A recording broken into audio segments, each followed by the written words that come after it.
Parehong binanatan ni ACT Teachers Party List Representative Franz Castro at dating Senadora Leila de Lima sa pahayag ni Vice President Sara Duterte na isang kasunduan sa demonyo ang pinasok ng pamahalaan sa pakikipagnegosasyon sa National Democratic Front of the Philippines.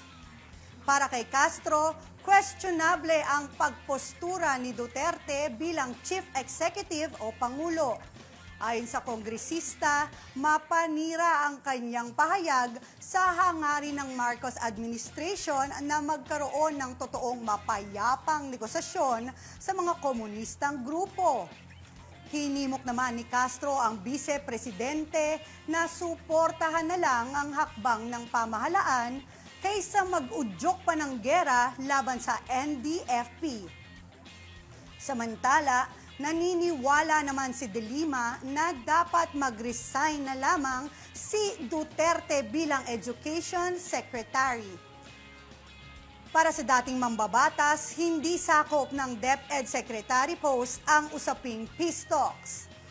Hirit pa ni de Lima, hanggang pambabatikos lamang sa polisiya ng PBBM admin ang kanyang ginagawa.